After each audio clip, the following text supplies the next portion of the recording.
Salut, bienvenue dans ce cours de cycle 4, aujourd'hui destiné essentiellement au troisième. Donc on va parler d'électricité, et plus précisément, on va expliquer l'origine du courant électrique. C'est parti! Tout d'abord, je te rappelle que ce cours est disponible au format PDF à l'endroit habituel. Alors on va préciser quelques points concernant la méthodologie. D'abord, concernant les couleurs.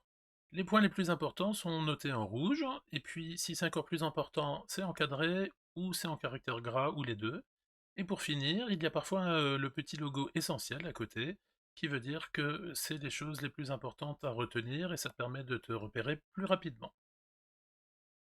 Pour cela, il te suffit donc de repérer le logo. Ensuite, j'utilise le vert pour des points complémentaires. C'est moins important, mais c'est des points de culture générale ou des points interdisciplinaires qui font un complément au cours. Concernant les schémas, eh bien, ils sont réalisés en couleur noire, et quand toi tu dois les réaliser, il faut les faire au crayon, et à la règle pour que ce soit propre. Quand je veux un trait noir qui doit être spécifiquement noir, je le fais plus épais sur les schémas, et puis évidemment, s'il est rouge, je le fais en rouge. Quant au symbole attention piège à con, je pense que maintenant tu le connais bien, je te l'indique quand tu as une situation où tu risques de faire des erreurs, ou en tout cas beaucoup d'élèves font des erreurs, et où moi en tant que professeur qui enseigne depuis pas mal d'années, je sais qu'il y a souvent des élèves qui se trompent et qu'il y a un point qui n'est pas forcément clair pour tout le monde. Donc c'est des endroits où il faut faire particulièrement attention. C'est ici. Venons-en maintenant à la question de la vulgarisation et de la simplification. Alors, vulgariser, c'est essayer d'expliquer de manière simple des idées ou des théories qui parfois sont assez complexes. Eh bien, c'est ce que le professeur fait très souvent, et en particulier dans les domaines scientifiques, car les théories scientifiques complètes sont souvent trop difficiles pour être abordées directement. Il faut le faire progressivement en plusieurs étapes.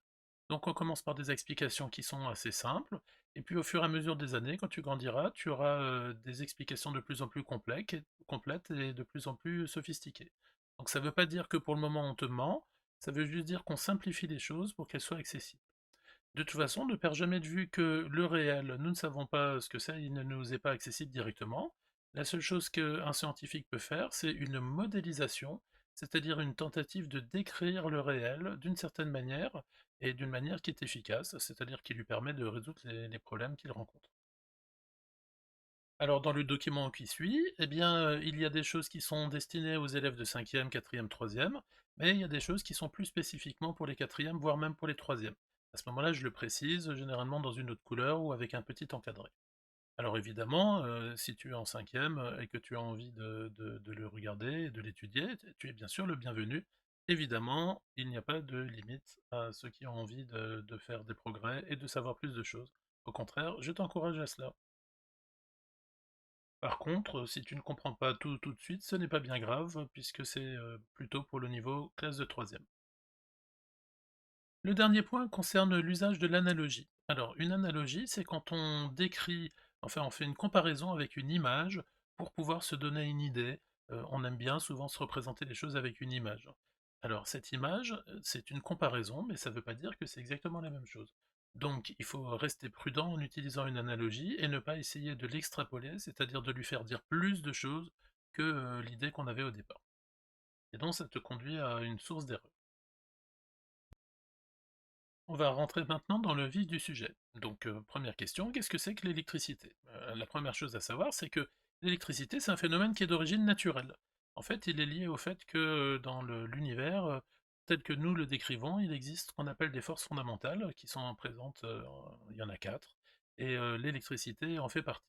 Donc, l'électricité, c'est quelque chose qui existe dans la nature.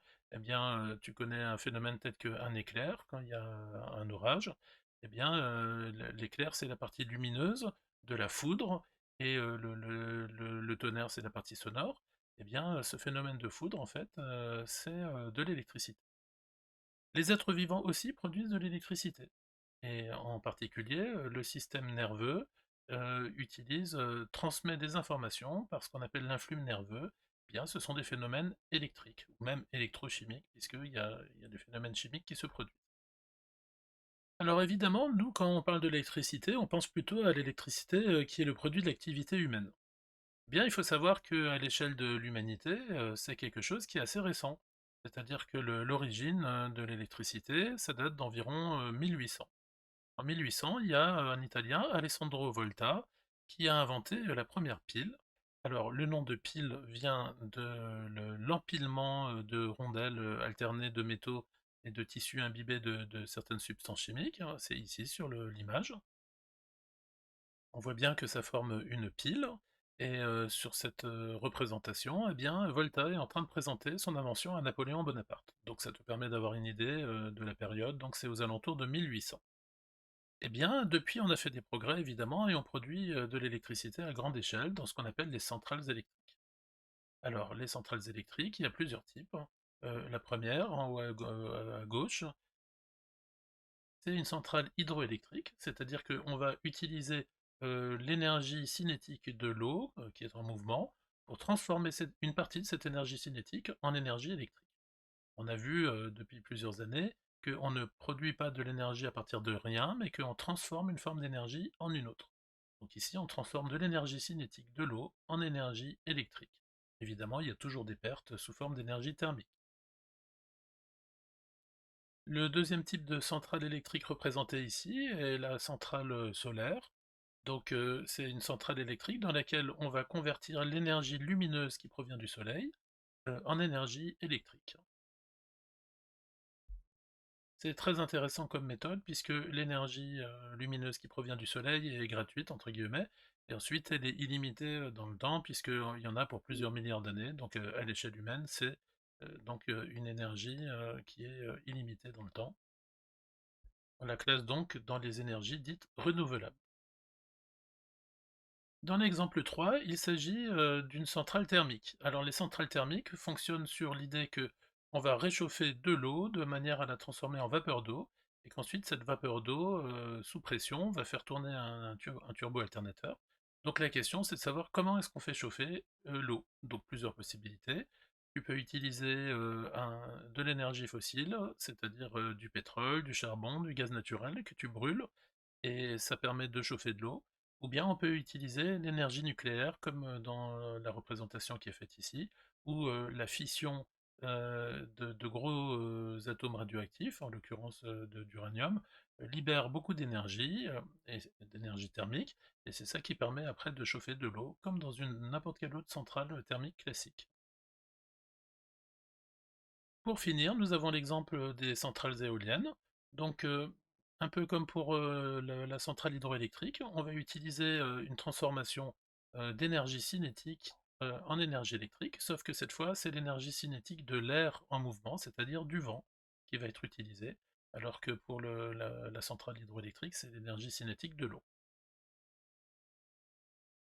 Ces aspects énergétiques sont extrêmement importants et de manière générale, on va considérer que l'électricité est une des formes de l'énergie. Alors, plus tard, à l'université, tu verras qu'il vaudrait mieux parler d'énergie électromagnétique que d'énergie électrique, mais nous, on va pas chipoter ici. Alors, cette énergie électrique a des intérêts qui sont considérables. Le premier intérêt, c'est qu'on peut la transporter sur des distances considérables, de l'ordre de centaines, voire de milliers de kilomètres. Je dis des milliers, par exemple, dans un pays comme le Canada, il y a des centrales hydroélectriques qui sont dans le nord du pays, et puis qui apportent de l'électricité à 1000 ou 1500 kilomètres plus au sud. Ensuite, on peut facilement convertir l'énergie électrique sous une autre forme, par exemple sous forme thermique avec un chauffage électrique, sous forme lumineuse avec de la lumière, ou bien sous forme mécanique en utilisant un moteur électrique. Par contre, l'électricité a un gros inconvénient, c'est qu'on ne peut quasiment pas la stocker. Alors, on peut en fait la stocker dans des quantités faibles, c'est ce qu'on fait dans des batteries, ou des choses comme ça, ou dans des piles. Mais si on veut des quantités importantes, à partir d'une centrale électrique, c'est pas possible.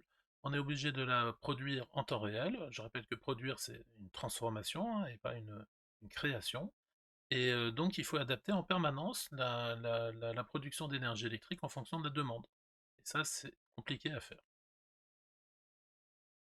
Nous allons expliquer maintenant l'origine du courant électrique. Alors, pour cela, il faut d'abord parler de la matière et comprendre la structure de la matière. En classe de quatrième et de troisième, nous voyons qu'il existe dans la matière ce qu'on appelle des charges électriques, et il existe deux types de charges électriques. On les appelle les charges plus et les charges moins. ce choix de nomination est tout à fait arbitraire. On aurait pu choisir des charges noires et des charges blanches ou je ne sais quoi. Par contre, ce qui est intéressant et important à comprendre, c'est que quand deux charges électriques sont identiques, eh bien, elles se repoussent. Donc si vous avez deux charges plus ou deux charges moins, elles vont se repousser, comme indiqué sur les schémas ici.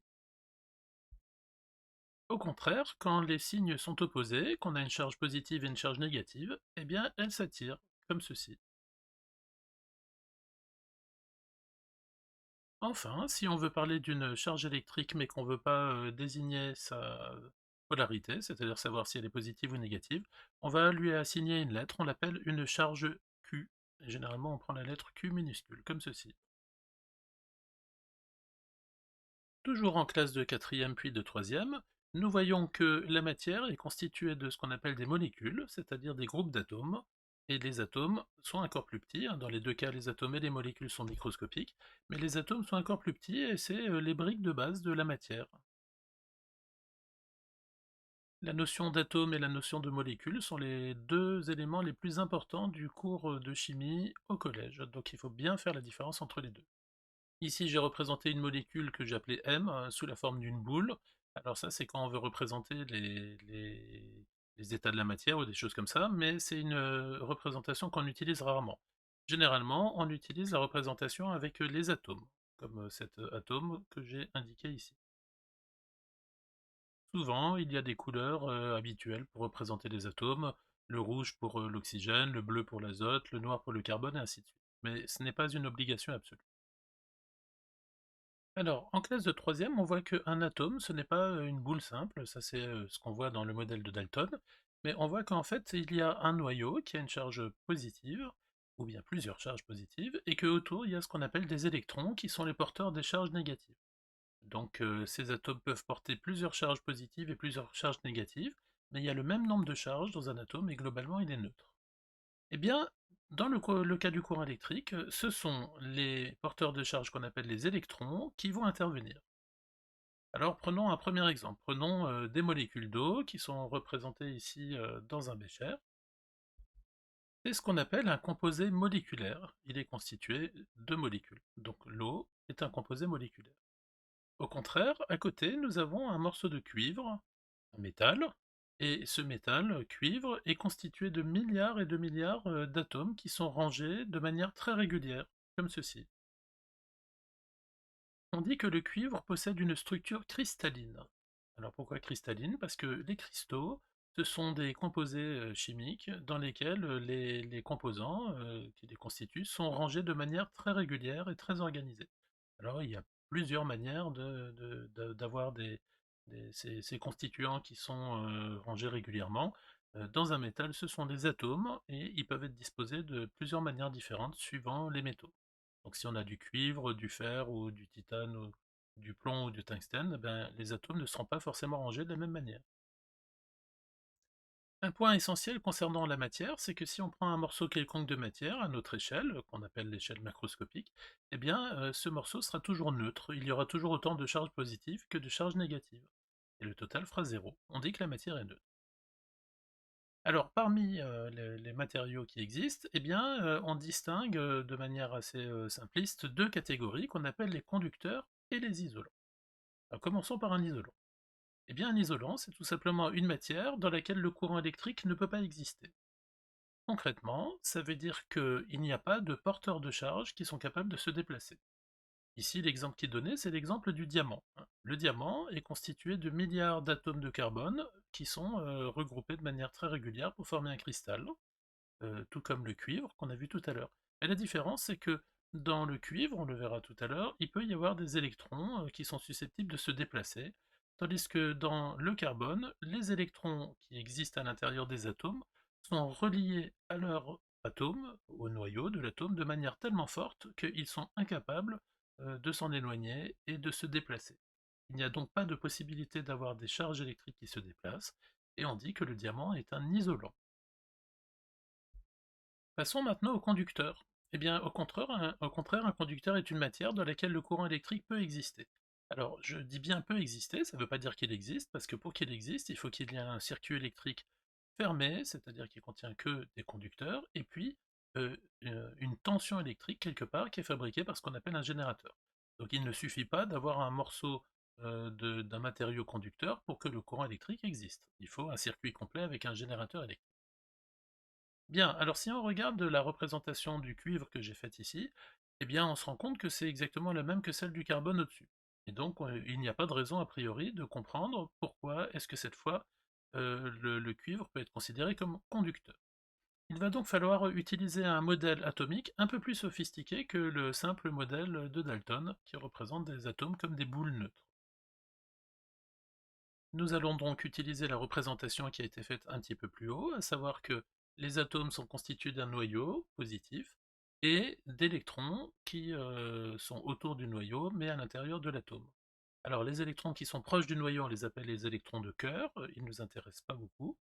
Par contre, les électrons qui sont à la périphérie, on les appelle les électrons de valence, eh bien parfois, il peut arriver que certains électrons se détachent de leur atome pour vivre leur vie, entre guillemets, pendant des durées qui sont extrêmement brèves, avant d'être capturés par un autre atome. Je t'indique sur le schéma les endroits où il y a des électrons libres. Voilà, les 5 croix vertes correspondent aux électrons libres. Alors ici, j'ai dessiné 5 électrons libres, mais il faut toujours se rappeler qu'en fait, on a des milliers de milliards d'atomes et donc des quantités incroyables d'électrons libres aussi.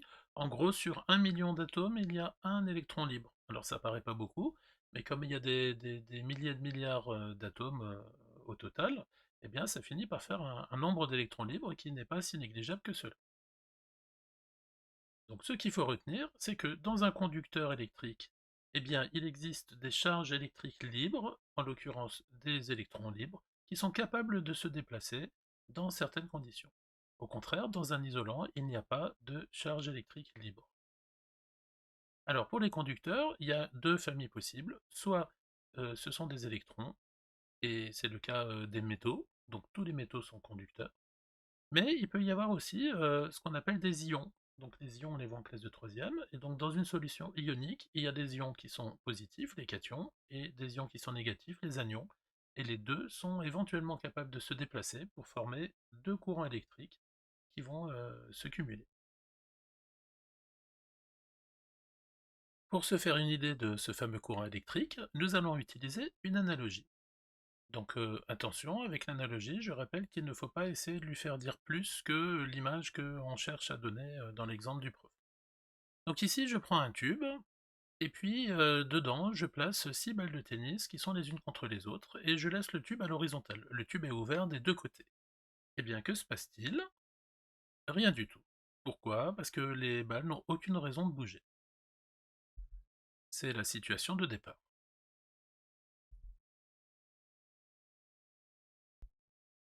Eh bien, maintenant, que se passe-t-il si nous inclinons le tube? Alors, nous nous rendons compte que du côté gauche, l'altitude est plus élevée que du côté droit, comme ceci. Et bien du coup, on comprend immédiatement que les balles vont rouler depuis l'altitude la plus élevée vers l'altitude la plus basse. C'est-à-dire que le fait qu'il y ait une dénivelée, une différence d'altitude, va mettre en mouvement les balles à l'intérieur du tube.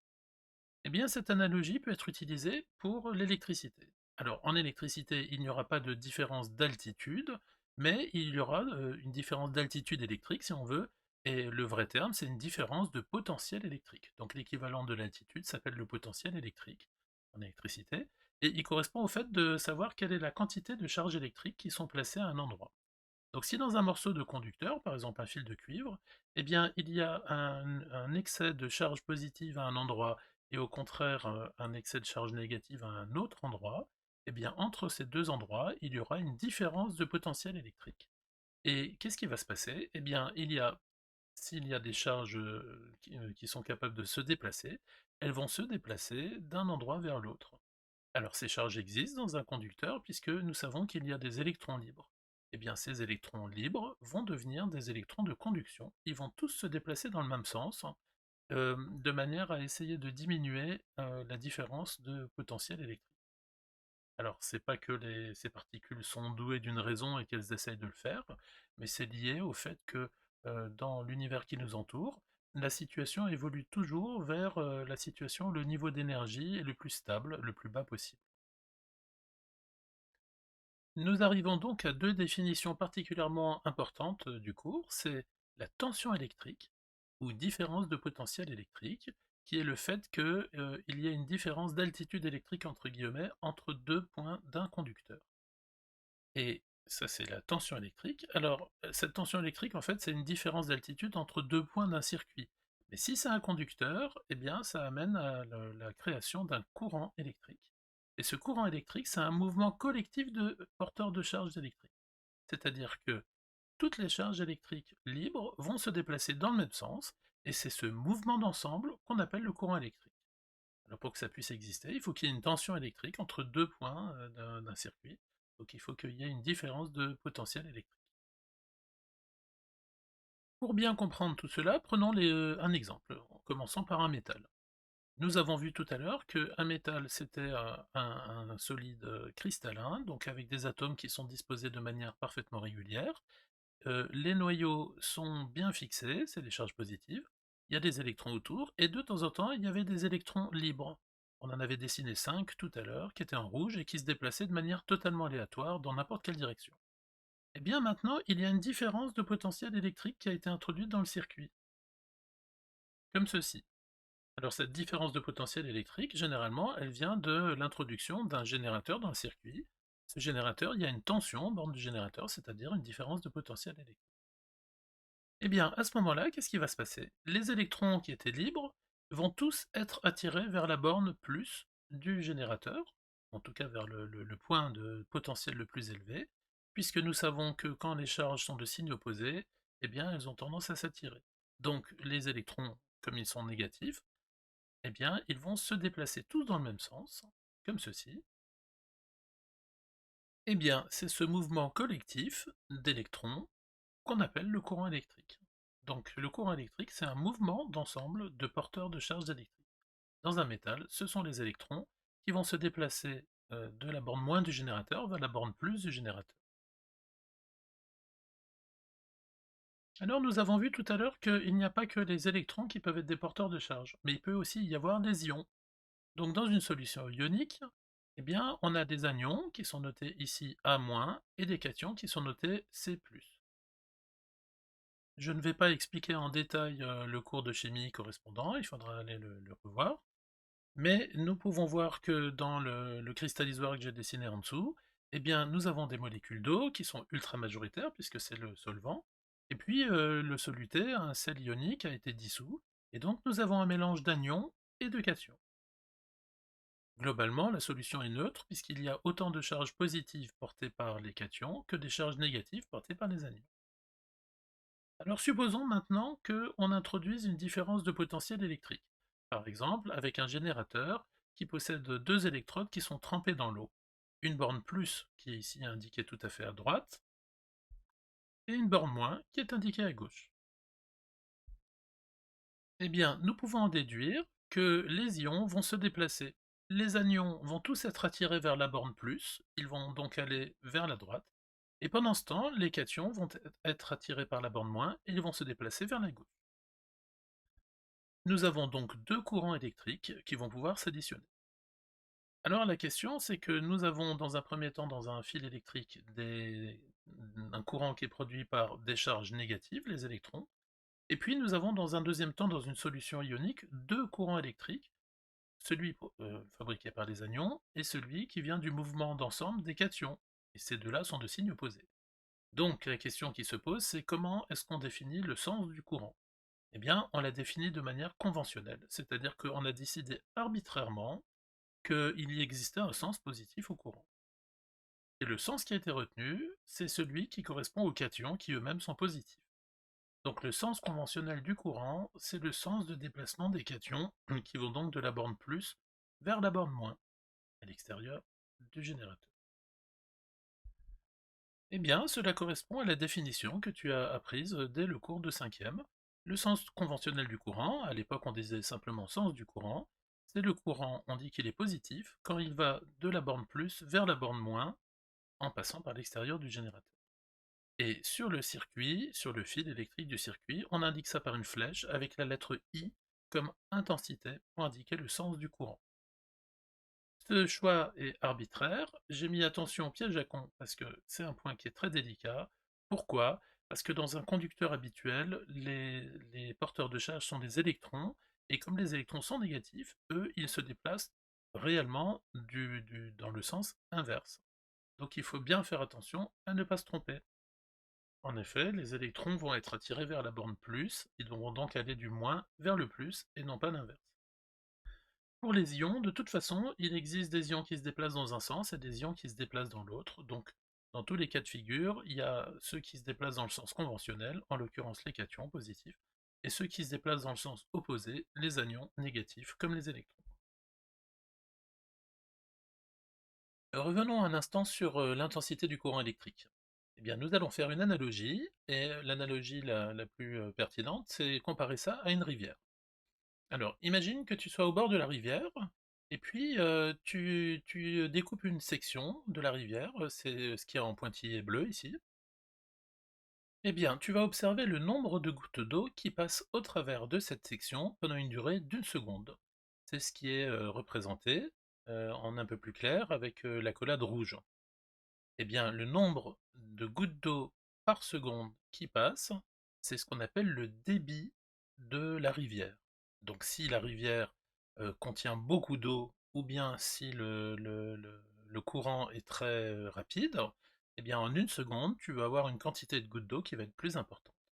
Eh bien c'est la même chose pour le courant électrique, sauf que, évidemment, la rivière correspond à un conducteur électrique, et puis, peut-être tu l'as compris, les gouttes d'eau correspondent aux porteurs de charge, en l'occurrence les électrons. C'est-à-dire que on va compter en une seconde le nombre de charges électriques, en l'occurrence des électrons, qui vont passer au travers de la section du conducteur. Et ce nombre de charges par seconde, c'est un débit, c'est l'intensité du courant électrique. Dans le langage courant, on appelle ça la force du courant. Si le courant est fort, eh bien ça veut dire qu'il y a beaucoup de charges électriques qui vont passer chaque seconde au travers de la section du conducteur. Et puis si le courant est faible, c'est qu'il n'y en a pas beaucoup qui vont passer. On définit donc l'intensité du courant électrique comme le débit de charge qui traverse le conducteur en une seconde. De manière intuitive, donc, l'intensité du courant, c'est la force du courant électrique. Tout à l'heure, pour la tension, nous avons utilisé l'analogie de l'altitude, de la différence d'altitude électrique. Eh bien, tu peux comprendre la même chose pour une rivière. Imagine une rivière qui dévale depuis le sommet d'une montagne. Eh bien, tu imagines assez facilement que plus la dénivelée est importante, c'est-à-dire que plus la différence d'altitude entre le sommet et le bas est important, plus le courant de l'eau de la rivière va être rapide et important. Eh bien, c'est pareil ici.